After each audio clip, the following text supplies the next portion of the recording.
Hey, what's up, everybody? Thank you for coming back again. Today we have a very special guest. He is a volunteer firefighter, and he is a candidate for Village Trustee in Mount Kisco, New York. And I believe he is the youngest to run yet in Westchester County. He has attended the Seminary of Immaculate Conception, doing great work here in Westchester County, and a very strong advocate for mental health. Please welcome Braille Diaz. Hey. Hey, Tanya. Thank you for having me. Thank you so much for joining us. We appreciate you. How are you doing, first of all? Doing very well, very well. Okay, good. My weekend. That's it. I can't believe it's Sunday already. Well, first of all, I want to say congratulations on all the work that you do, that you put in to make the world a better place. So that's Thank you. My school. I appreciate it. And then I'll just get right into it. When it comes to service of the people, what do you think activates people to help others? Well, I think it's what activates people to help others. Well, I think it's it could be a plethora of things. I mean, each individual has their own motivations, whether it be their faith or what they see in their community. Perhaps they see issues that affect not only them, but also their neighbors and those around them. Compassion, sympathy, any of those things. That's all of the above, like you said. And so before I get into my other questions, I want to know what inspired you to give back, because I see when I'm going to ask a series of questions about the office you're running for, but in the how do you say, in the event of just, I wanted people to see another side and know what inspired you to give back, just because you do a lot of community work. You're a volunteer firefighter. Yes. So you do something when it was at the Boys and Girls Club for mental health for young people. Yes. And I saw something else, but I wasn't able to pull up the full article on it. And I don't know if it was a reference to immigrants or something, but in other words, you just do a lot of stuff. And I just wonder from the start, what inspires you to be so giving and to give back and make things better? Well, I've always loved my community. Growing up in the church here in Mount Kisco at St. Francis of Assisi Church, and growing up with Christian values, we always learn to love one another and to love our neighbor. I grew up going to camps here in Mount Kisco, Camp Iroquois and Boys and Girls Club, and seeing how, especially the Boys and Girls Club, that's an organization that helps our community in so many different ways.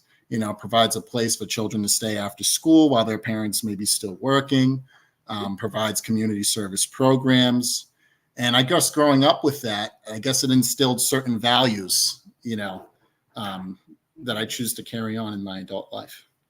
Well, I think they're going to help you. What is that?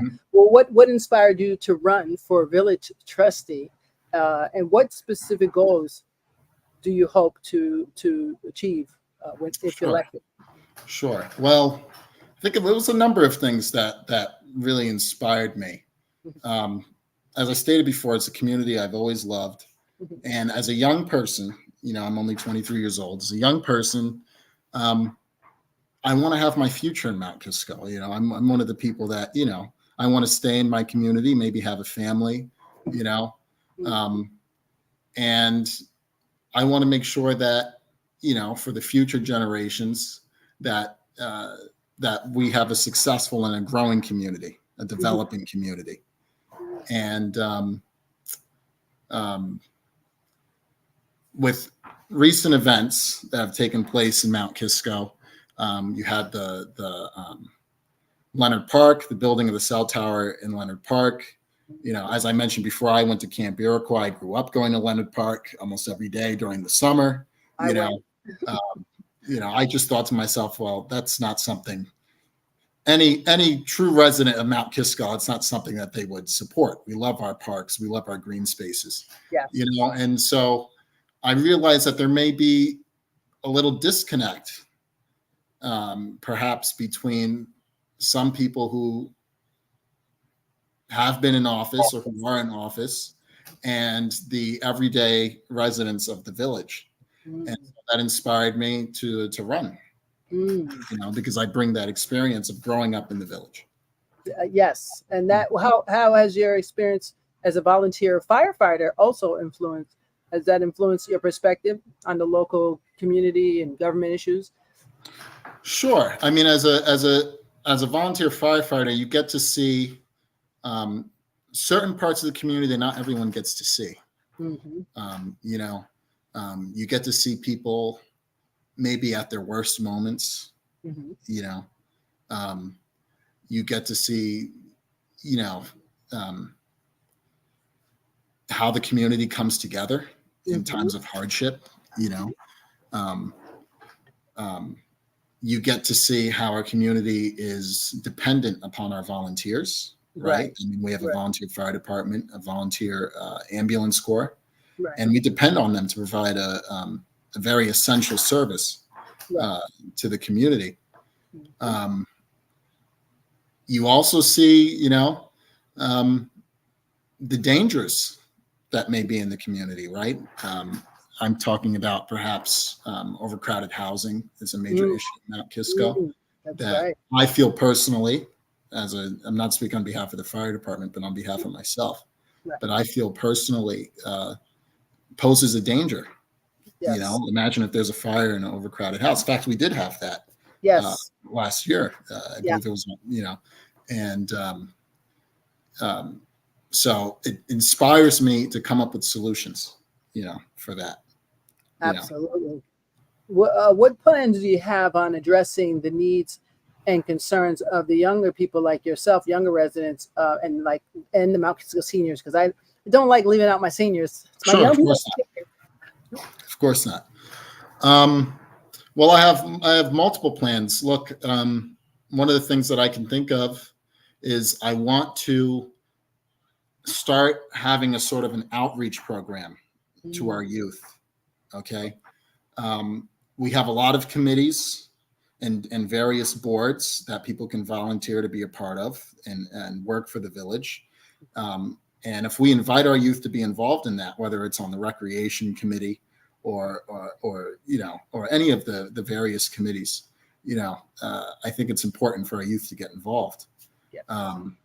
Like I said, a lot of us, we grew up in Mount Kisco, we grew up going to Leonard Park.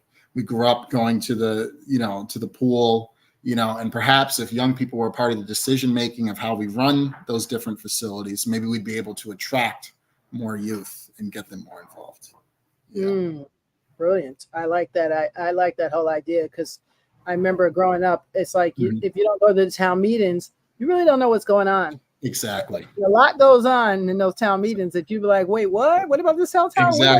Exactly. How did that pop up out of here? I mean, it was a senior that actually told me, and I'm ashamed to say, I never liked going to the meetings back in the day when I was like 18. Actually, I left. But when I came back with and had kids, I didn't like going because I always felt like I wasn't heard. Even if I tried to give a good idea, opinion, thought, it just seemed like it was like, yeah, whatever. And maybe that's not the case, but in my head, that's what I felt. And I talked to a few other people who don't go or didn't go, and they said the same thing. But it was a senior that pulled me aside, and they were like 95. They're up there. Sure. And he said, the only way that you will get things done or you will be heard is if you show up at those meetings. That's absolutely. And I was like, wow, what a difference. So I've been going ever since when I'm around. I try to go down because it's very important. And that's, young people need to understand that. Because I don't think when I was young, 19, 20, 21, I was like, those are for the older people, Well, but even, I mean, look, even if we, maybe if some of our trustees or some of our officials even went to the local high school or middle school and kind of gave a presentation on what is it that a village trustee does? What is it that, the various members of the different boards do? Why is it important for us to be a part of this? Exactly. So that's something that I would love to bring to the table. But I think it's absolutely brilliant. What do you think are the top 3 issues that are most pressing for Mount Kisco right now, and how do you plan to address them? Well, There's, I think, a major issue in Mount Kisco, and we see this if anyone follows the Mount Kisco News and Safety page. We see this all the time. But I think a major issue in the town is, I would say, we have a homeless crisis. We have a homelessness crisis and a substance abuse crisis among certain members of our community.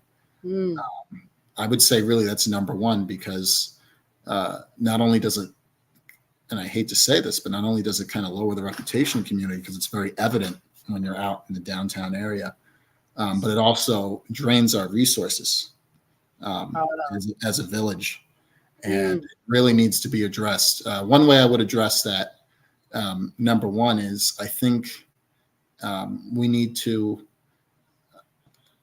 I would say, have some form of enforcement in regards to sale of alcohol. There's in the village code right now, there's no real legislation restricting the hours in regards to the sale of alcohol. Okay. Right. And I think that's something that maybe we need to look into as we continue to observe this crisis.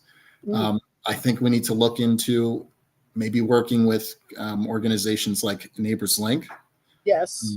To develop some form of a rehab program, and maybe develop some form of a community service program as well.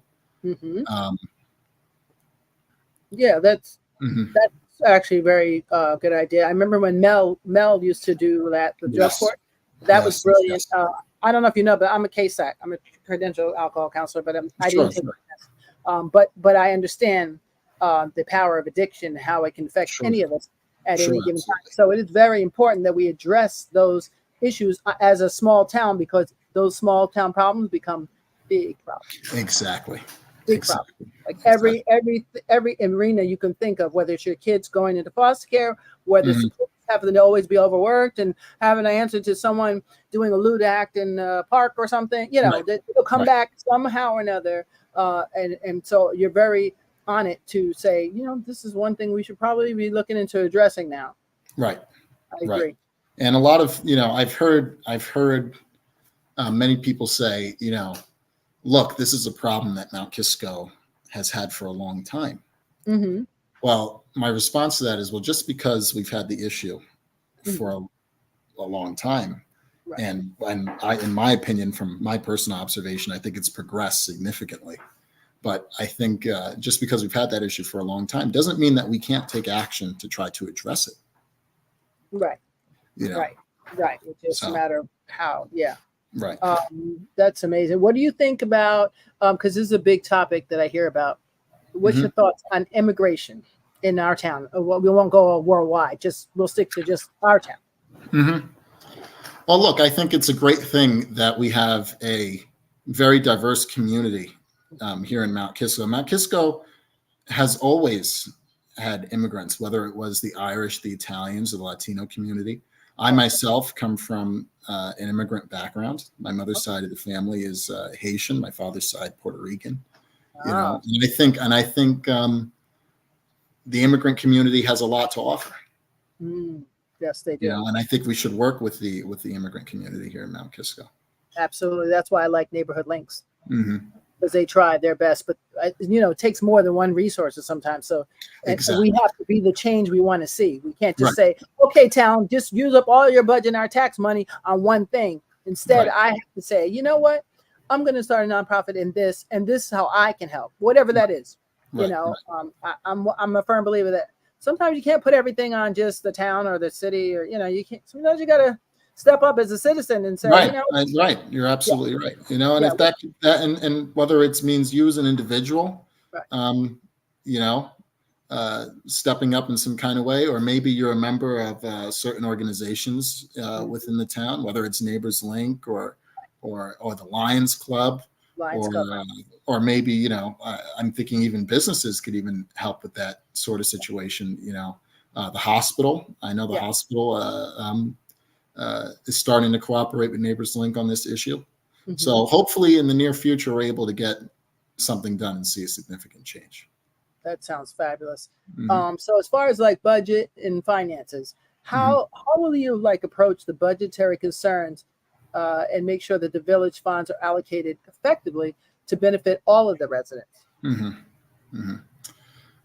Right now, I would say here in the village, compared to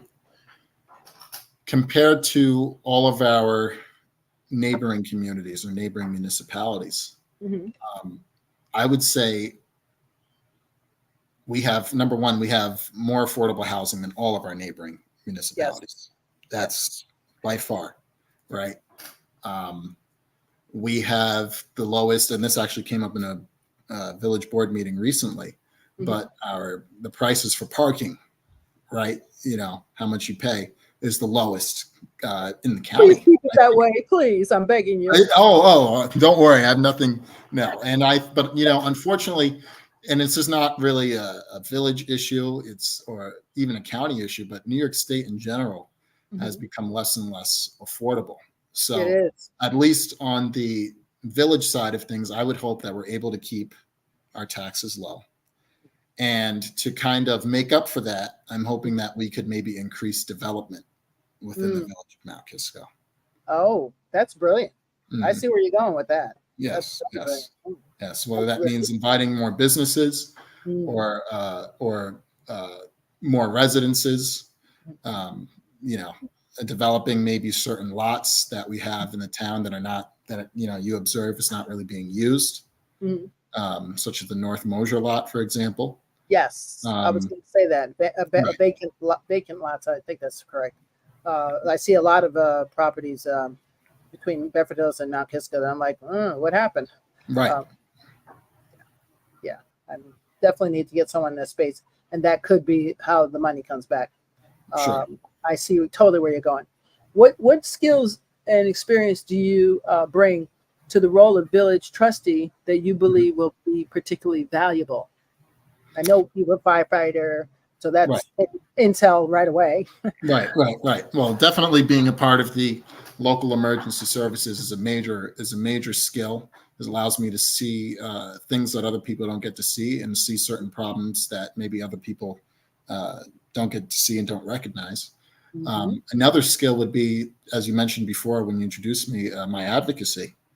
You know, in working with the various organizations such as the Boys and Girls Club or the American Legion and our veterans, you know, being connected with our immigrant community as well. You know, that allows me to be able to go out to those different organizations and communities and ask them, hey, what do you need to be more successful? And you know, what can we do to help you? You know, and that's not something that everyone, you know, can really say that they have, you know. I also bring, of course, the fact I'm 23 years old. You know, I bring youth to the table, and with youth, I bring energy. But at the same time, you know, I have the support of Mayor Sindrich, for example, of Deputy Mayor Teresa Flora. And I'm willing to listen, and, you know, listen to those with perhaps who may have more experience than myself, and, you know, and have them help guide me in my decisions. So a certain level of humility as well, which is important in politics. And unfortunately, I feel in today's political climate, humility is far in between, I guess you could say. Yeah, I totally agree. Do you think, and this is just not off the record because we're live, Sure. So I'm not going to do a Barbara Walters off the record. But like, what do you think?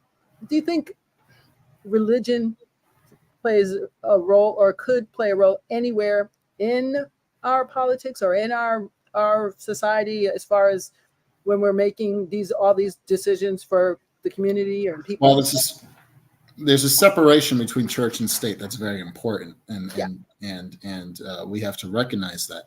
As far as the individual decision making of each individual resident or citizen, you know, a lot of people allow their faith to guide their morals, you know, and may guide their vote. And I'm not going to condemn people for having their faith guide the way they vote or their moral values.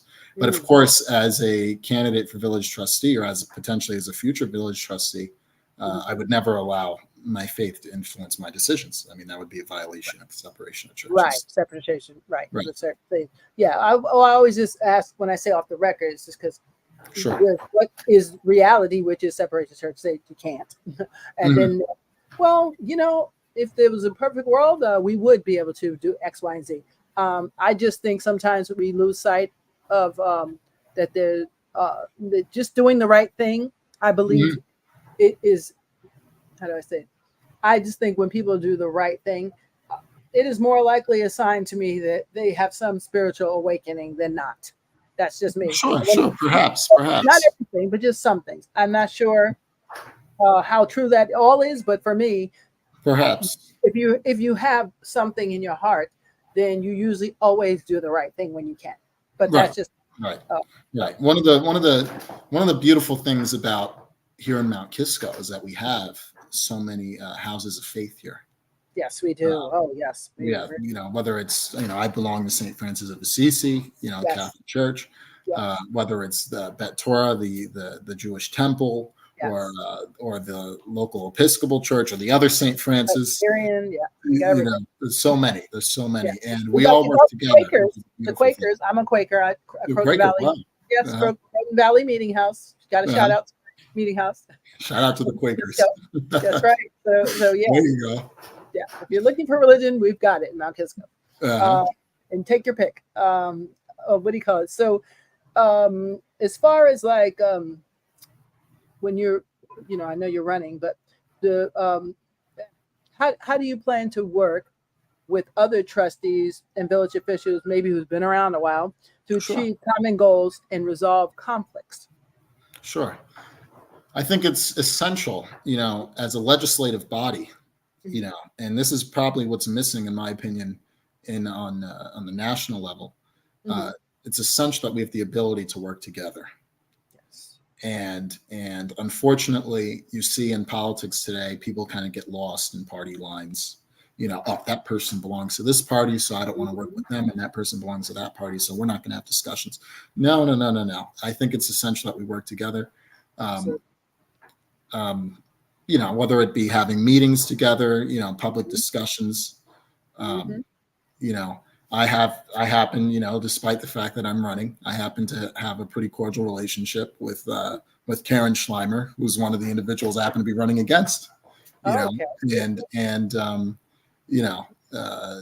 I think it's important that we maintain that cordial relationship. Absolutely. That's a brilliant answer. So what is your vision for Mount Kisco in the next 5 to 10 years? And what do you think should be done to create a positive future for the village of Mount Kisco?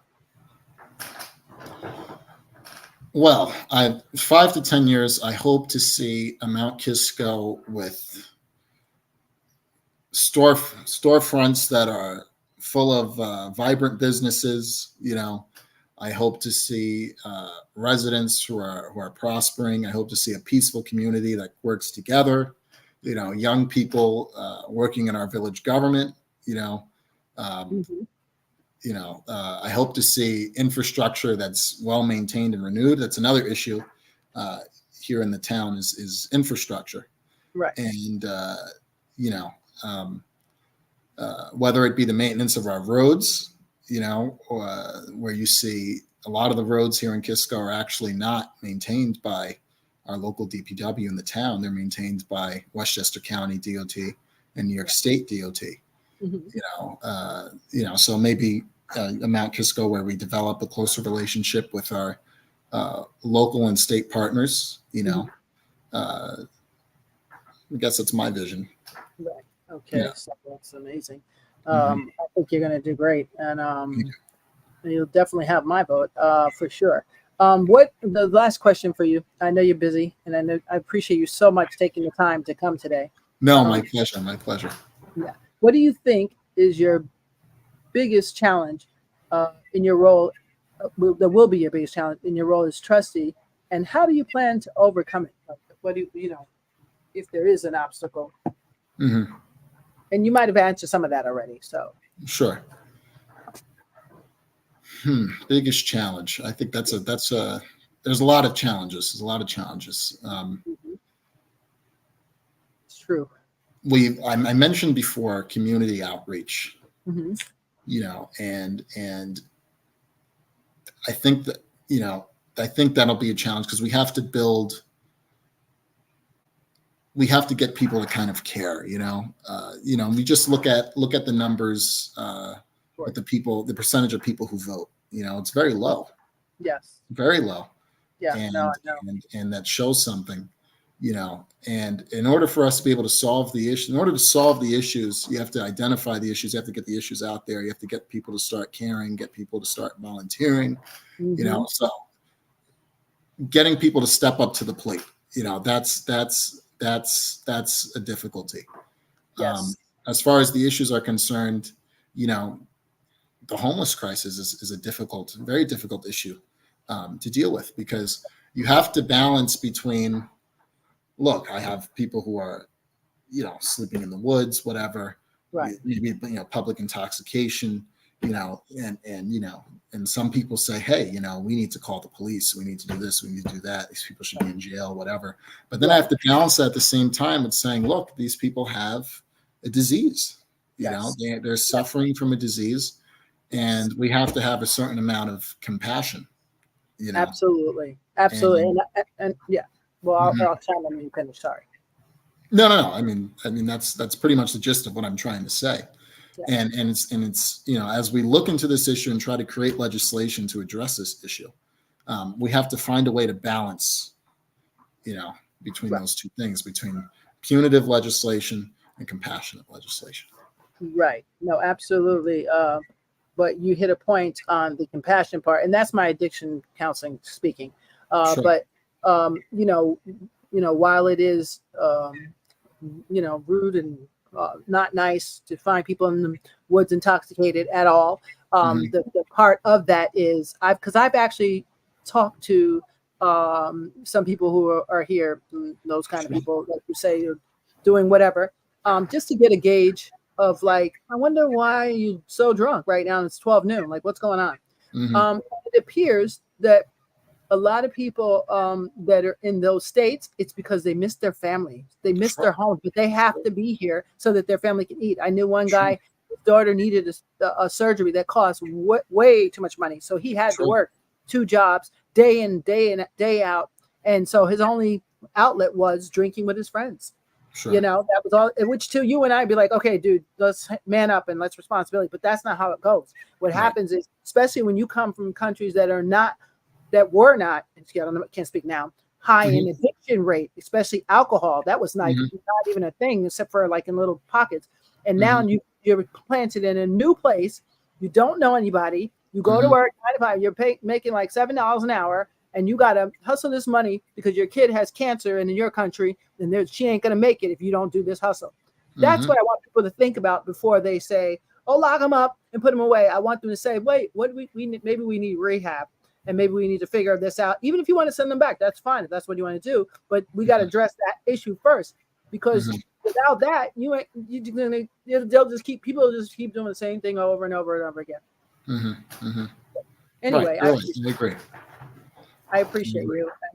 Any last anything you want to share with us before we head out? We appreciate you taking the time so much to come and hang out with us today. I appreciate you so much. Thank you for having me. I'm very happy to be here.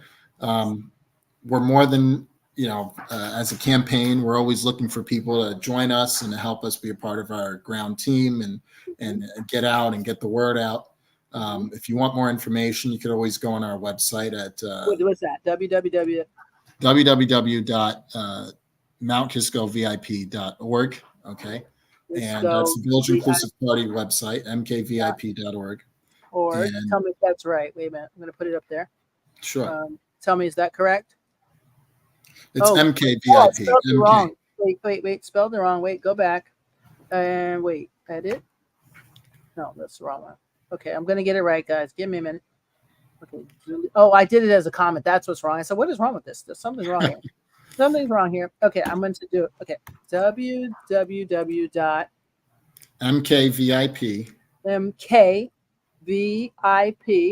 mkvip.org.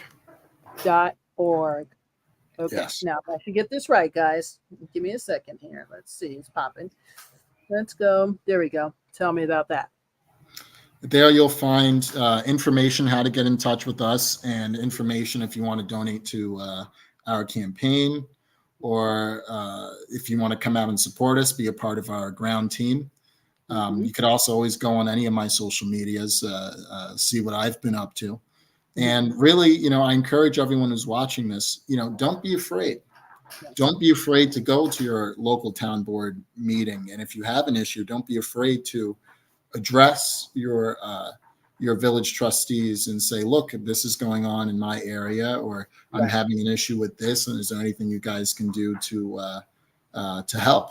That's what it's all about. That's what elected officials are there for. They're there to represent us. Exactly. And in order for them to be able to represent us, we have to make sure they know what we want. Right. Exactly. And do you know, just a quick reference. So if I was watching and I have no idea about town meetings, just give me a few things that are the things that I would address at the town meeting if I was a resident. Well, it could be, my goodness, could be a plethora of things. It could be. I know. So it could be the street light. It could be a street. It could be a street light. It could be the maintenance of your roads. It could be. Noise. Yeah. It could be. Maybe there's a fire hydrant. That is not working, and you're worried about that. It could be maybe you've noticed litter, in your area. Right. It could be parking, right? There's a lot of, I know here where I live in the area of Carpenter and Barker, there's a major parking issue, right? Right. You have all these residents here, they own one, two, three vehicles, and they need a place to park. And maybe in the condos or apartments that they live in, they only get one space. So they try to find street parking. There's no street parking, or there's street parking with, limited times. That's something you could go to the village board and ask to be addressed. Right. Well, I think one of the biggest ones that I'll leave them with is when you see something wrong in your town, or not wrong, but maybe just you're thinking, that's not going to serve us. For instance, the cell tower is a great example where I saw, our former mayor get together, well, he's current now. Hey, but get together with Teresa and some other people, and small residents, particularly I found out about it through a friend, Ramona, shout out to you.